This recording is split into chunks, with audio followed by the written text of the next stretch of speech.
Hey everybody, welcome to another online edition of Church on the Line. That's right, online in the studio. That's what I meant. You know what I meant. Anyway, great to be connected to you. I have my two good friends, the very learned, the highly esteemed Mahlatse Mashua here. Your round of applause. From RZIM Ministries, and over here, the one and only Sia, I will never get into a boxing ring, Kolisi, captain of the World Cup winning Springboks.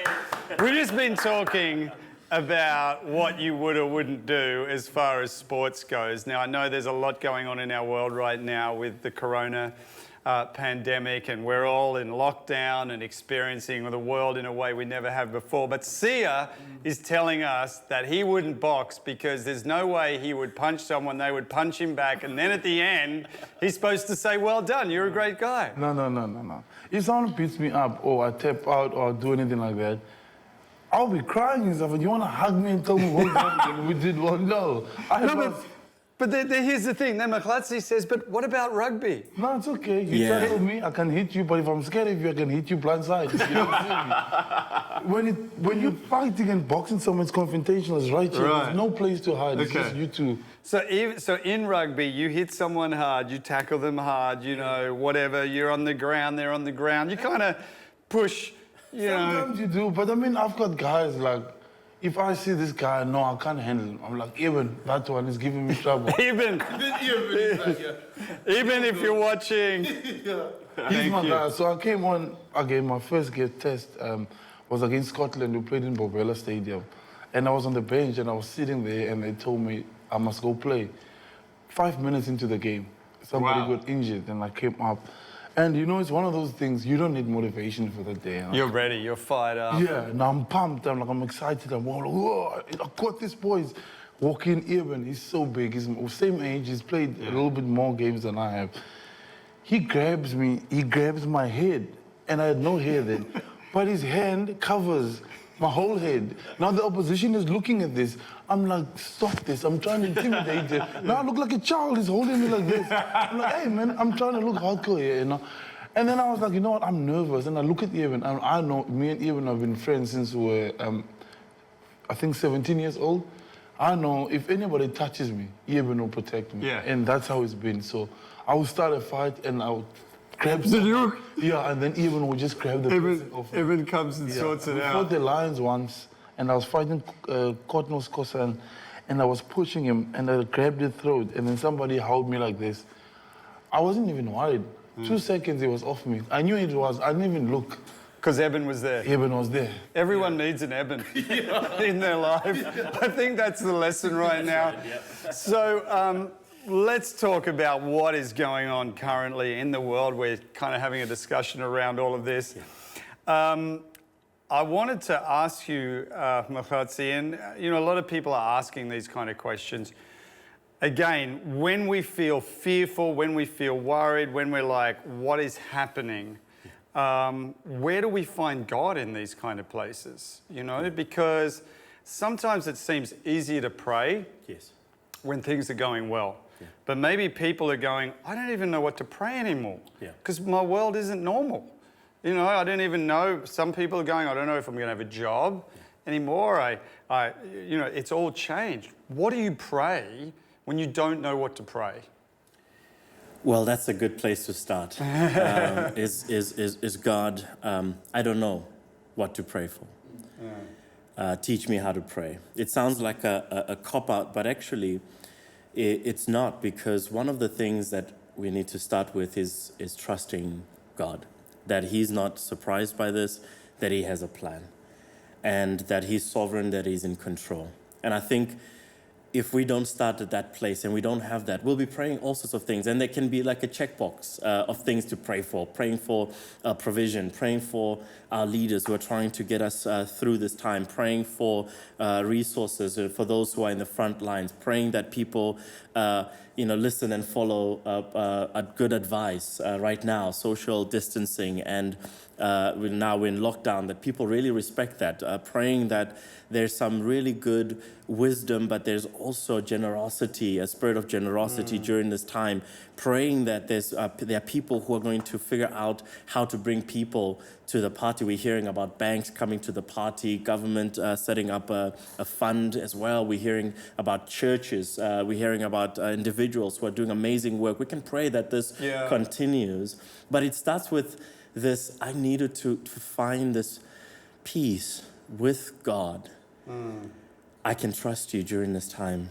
You know what you're doing. You're good at it. Even if I don't, even if I'm lost, even if I'm anxious. I think one of the ways I describe prayer is that prayer is saying, God, I'm bringing you into my world right now. That's right. And you may not have the perfect words to pray. I think sometimes we get worried that, am I praying the right way? But really, prayer is just saying, God, I'm including you. I need you. I don't have all the answers. I'm not quite sure what's happening, but God, I'm including you in my world.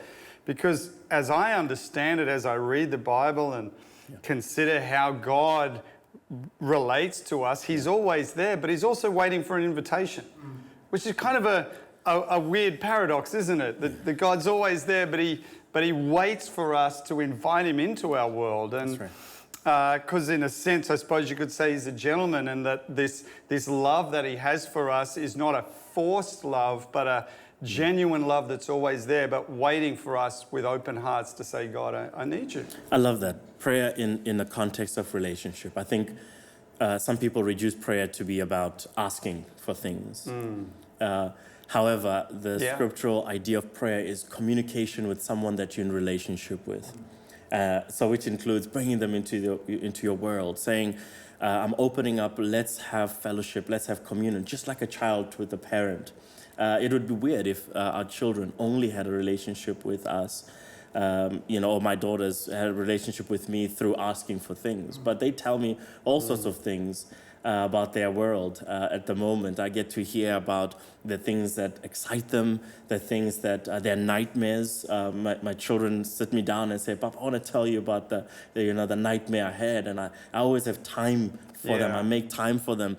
But, the Bible says that we even in our best efforts to be good dads, we can not even scratch the surface in comparing to the kind of dad that God is. Can I ask you this question? Talking about dads, like there were times when I got mad at my dad, rightly or wrongly. Have you ever been mad with God? And are we allowed to be mad with God? I've ever been mad. Yeah, obviously, it's just when things don't go my way. Yeah, because there would be people who would be watching this who might go, well, I'm actually mad with God because my world is just totally turned upside down, and I had a good thing going, and I felt like things were moving forward, and I had good momentum, and I'm mad with God. But to me, it's always been decisions that I've made, and they will put me in a position where everything looks like it's going against me. But they say I'm fortunate enough to have people around me who are honest with me, and I'm honest with myself. Because, God don't make your decisions for you. He gives you choices. And sometimes I make the bad choices, and then I blame it on God. But then I'll take time, then I'll sit there, I'm like, you know what, actually, no. You gave me a choice, and I chose a bad one. And then it affects everybody around me. Then I realize, you know what, I'm actually the wrong person. But there's some people in other ways who do everything that is required of them to do, and they still don't get what they want, And I always try and tell them, somewhere along the line, God will provide. It might be, because we want things at a certain time. We want to ask God at a certain time, in a certain way. But, we have this picture, God, you need to do this now. But we are ready, but He's not ready. And you always give us whenever, Or sometimes we think we're ready. 100%. But God's going, you're actually not ready for that yet. And He's teaching us something. But what would you say about that? Like, I think that mad. if there are people who find themselves mad, describe it as disappointed with God, thank God that that in the scriptures we have people good examples, people whose faith that we are told to copy, to look up to, who also experienced this disappointment and expressed it. I think that the encouragement is not to keep it to yourself. Joseph must have felt disappointed when God gave him dreams. And then he found himself being sold to slavery, to being betrayed betrayed by his brothers, falsely accused, falsely imprisoned. So and Joseph so forth. you can read his story in Genesis 37. That's right. And, while we're dealing with isolation or lockdown, maybe you want to read stories like Joseph's story, because he would have been so disappointed. Yeah. But this person who voiced it is Habakkuk, is in the Old Testament prophet. Many of the different prophets are, in a way, prophets of God in a sense that they represent God and speak to people. But Habakkuk actually represents people, and he's confronting God. He's been praying. He looks at the violence. He looks at some of the terrible things that are happening in his land. And then he goes, his opening line is, "How long, God? I've been praying for stuff and nothing is happening. I've been asking you to intervene with justice." And he's really confused. He's saying your character doesn't line up with your actions. And so he confronts God. But amazing thing about Habakkuk, true to his name, what many people think his name means embrace, is that he doesn't just get mad and expresses his concerns or his disappointment. He waits for God to respond. And indeed, in the book, what you see him talking to God, and then God responds, and then he's disappointed with God's response, and he's saying, "God, I can't understand your response. It's even more disappointing than what I started with." And then God then responds, and it's this communication that goes on between him. At the end, he goes, "Even though the fig tree does not bud, even when things are not going very well, I will yet continue to praise the God of my salvation. I will hope in him. I will continue to pray." But he derives his strength and he ends up with praise. But I think what a great model, that he doesn't hold back. God doesn't rebuke him. God brings him into his confidence and shares some perspectives and secrets with him because he expresses his disappointment. And I just want to say to anyone who's watching, joining us, that it's okay. It's okay to be angry with God. It's okay to show your raw emotion. Because I think sadly, some of us have lived in a world which is very religious. And that religious world tells you what you can and can't do when it comes to a relationship with God, and you can and can't say. But I just figure God can handle it. As I read in the Bible, God can handle all kinds of challenge. And if we're angry or upset, you know what? It's okay. God gets it, but he still loves you. And he doesn't want you to stay in that place. He wants to he wants you to find his love through that anger and just keep pouring it out to him. I mean, the psalmist David kept pouring. He pours his heart out to God when it's good, when it's tough. I mean, Sia, you pray before every game, but you don't win every game.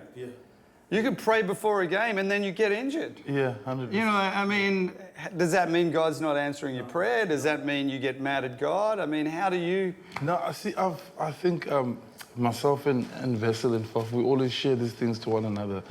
And I've kind of found peace, and sometimes I don't know the words, or I don't know what to pray, like we said earlier. And then I listen to my worship music, and through that, I find the peace that I need. And when I pray, I'm just laying it all out to God. And I always say, I prepare in the week, I do everything I can in my own power to train. But Saturday, that's God's day to be at work. So I always ask God to use me, and then I'll train. Leaving that anxiety with him. And his will should be done on Saturday, And whether I win or lose, I know I've given it my best.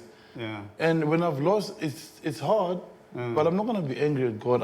After the game, I still thank him. When we win, I still thank him for the talent. And when I'm injured too, then I start looking, what can I do with this period? Sometimes I'm always asking for rest. I'm working too hard, I'm tired. Then I get injured. Then I'm like, there's the rest that I've been asking for. And then And I think as well, look, things that you weren't expecting, if we have the right spirit, God could be speaking to us in those times. So, we're in a lockdown situation, but it's like an opportunity to go, well, I'm going to spend a bit more time with my family in a way that I'm not normally able to because of other responsibilities. Or I'm going to study God's word a little bit more, or I'm going to check out one of Sia's online workouts. That's right. 21 burpees in 21 days. Coming. Let's go. Coming. Let's go.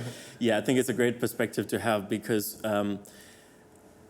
we're given the picture that God's plans are not thwarted by our various circumstances, and so that He is indeed able to work all things for the good. Yeah.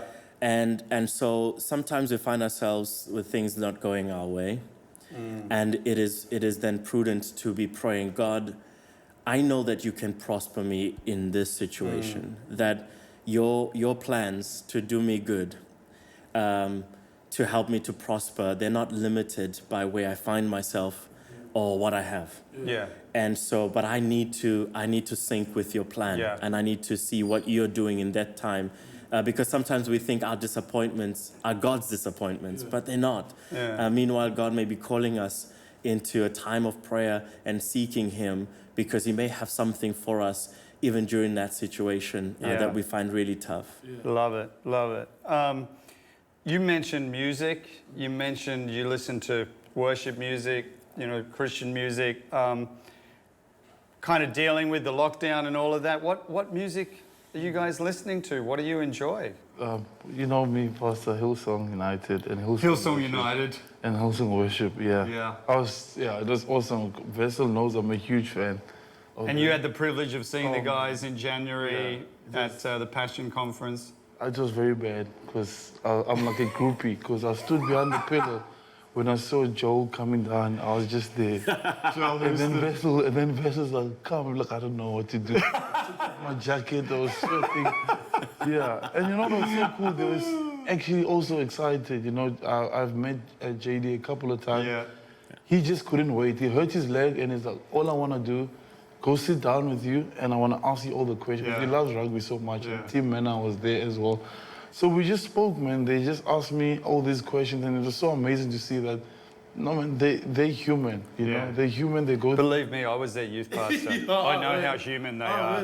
They're like they're more human than most humans. They need more prayer than most people need prayer. It's a miracle what you're seeing in their lives. No, it was amazing. It was really great. And like for me to see them, because like I said, sometimes I don't know what to pray about. Sometimes I don't have the words to express myself. Then I put in the music can help. Yeah, that's great. It calms me down, and that's why I always pray for them because I'm grateful. I pray for pastors and all those who pray for us because sometimes God uses other people to give you the answers that you need or the wisdom. So, and to make sure that around you also have to have amazing people, like Mahlatse said. Sometimes you might see a negative in your situation right now, and that's why your friends will point out, but look at these things that can come out of this. And look how you can grow during this period. And where we are right now, we need good people around us. So we're going to keep on speaking life and positive things during this period. Very true. Very true. You need that positive input. Music. Any particular... No, so I organize my music to be very, very functional. So it's going to be a boring response, not as interesting as Sia's answer. Because during this time, I listen to various types of music, but I'll say that right now, during this lockdown, there's music that I organize. This expresses how I'm feeling. So if I'm anxious, that's an expression to God, because music often leads me as well in prayer. I try and be honest. So I'm not going to be singing I'm happy song when I want to pray to God and tell God, honestly, I'm feeling anxious, right? But there are times, though, where I feel that I need to, like the psalmist does, oh, my soul, why are you so downcast? And then he begins to lead his soul, because if I follow my soul all the time, then there's going to be a problem. I'll stay in this state sometimes where I'm just responding to the circumstances. And sometimes I have to make a decision and say, which music can I sing that reminds me that even though I cannot understand the goodness of God in this particular situation, I can't see it. but I can reflect, for instance, on the goodness of God that's already displayed Yes. on the cross. And so I'll play music that reminds me of the story that God has already demonstrated his goodness on the cross, and that I can trust him and I can hope in him. And that lifts me, therefore, as well. So cross-centered music. Very good. Look, I've got to be honest, sometimes I don't listen to Christian music. Mendoza. Mfundisi. Mfundisi is telling you, I love Christian music. I love listening to worship, but sometimes I listen to a bit of 80s rock. Yeah. Like it just gets me going. What's your song? Well, I like In Excess, you know, which is more 90s, and that's an Aussie band. Nope. No? Nope. You're not a fan? No. Oh, I'm going to have to introduce you to a bit of In Excess. They were my era. Yeah. So, and, you know, we're probably going to get I could get into trouble for saying this, but yeah, sometimes Thunderstruck gets me going at the gym as well. I'm sorry. I love Jesus, but sometimes I listen to this. I'm just being real. So, yeah. So now that we're being honest, no, it's okay. No, yeah, but Kom music at the gym. What is even It that? is. Home is how do you explain? I don't know what that is, guys. It's better than In Excess, and Is it? yeah, absolutely. Really? The beat will keep you moving. Yeah. No matter what you go. Really? Yeah. I need this. Yeah. Because I've got to do Sometimes 21 there's no words. burpees. Yeah, no. Sometimes the 21 intro, days. Just the intro alone, last 3 minutes. Really? Before the words start coming out. Okay. true. This is a whole new thing for me. I'm not sure if you guys know It's an exciting South African what they're genre. talking about. And then obviously a little bit of, you know, Kurt Darren always keeps you going. I never knew Captain Spundy Sailor I've just messed that up the way I said it. I think Afrikaans music could be performance enhancing. I think it could lift people It does. to another level. Sometimes, You could do things you never thought you could do. promise you, when They I all listen sound to the a same though. No, They do. No, they don't. Every Afrikaans song sounds the same. No, It's just a different. as far words. that's all he listens to. Yeah, I know he does. Faf du Plessis. He loves it. He can't get enough of it. Yes. All right. So we're having a bit of fun here, but lots of serious things that our world is facing right now. And hey, guys, maybe just one more little thought for people, just on maintaining a positive spirit, a positive attitude in difficult times and difficult seasons. I think I want to say that just because sometimes we don't understand or don't have all the answers right now, which is what we're yearning for, right? We're yearning for answers, somebody to speak meaning into our situation. I think that's what makes suffering more painful, is if you don't understand what you're going through. That's why if you go for an operation, that pain you endure because you understand that it's because of something greater that is being fixed. And so one of the things that can just make this time even worse for a lot of people is not knowing what's happening. But there's an invitation in Scripture to in relationship with God through Jesus Christ, to trust him, to not have a posture that says, just because I don't know what God is doing, therefore God doesn't know what he's doing. I'm reminded that, today, actually, my daughter wanted to have sweets for breakfast, and now I'm glad that we have this relationship that she feels free to ask me for anything, right? And I think that's the kind of relationship we should have with God. We should be able to ask for anything, but because of my goodness towards her, I'm going to say no to that, and I know that. And I hope that as she grows up, she can understand the context of my actions. Even though they're painful, she can understand them within trust, within the framework of trust. After all, it was last night where I gave her cuddles and, kisses and read a story and actually played with her. And when she slept, I, try to keep her safe. And today when she wakes up, she doesn't have to think about what she's going to eat. It's my job as her papa to provide for all of those things. Or she was thinking of what she was going to eat. Oh, well, that's one thing that she's, apart from what I'm providing. But that's my job as her papa. And if she understands that within the context of her disappointment in some of the things that I'm going to do, that she can trust me because I'm good or towards her, although the other side is that I as her papa as well, I do know her pain, and I identify with her disappointment. So I don't dismiss those, that when she doesn't get what she thinks is important, or she doesn't get the answers that she wants, that when she reacts with pain, I do come alongside of her, put my hand around her, and that's what God does for us too. You know, that during this time, there's an invitation to trust that even though we don't have answers, that we can trust because of other things that have been communicated, that God has demonstrated already, the cross, but also his life-changing presence and power that's available to all of us who need it right now. Preach!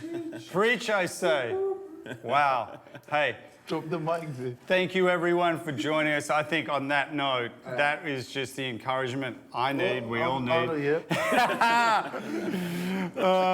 Thanks very much, guys, for being with us. Thank you, everybody, for watching our studio edition of Church on the Line. Stay in contact, email us, connect with us, send us questions. God bless you. Shout.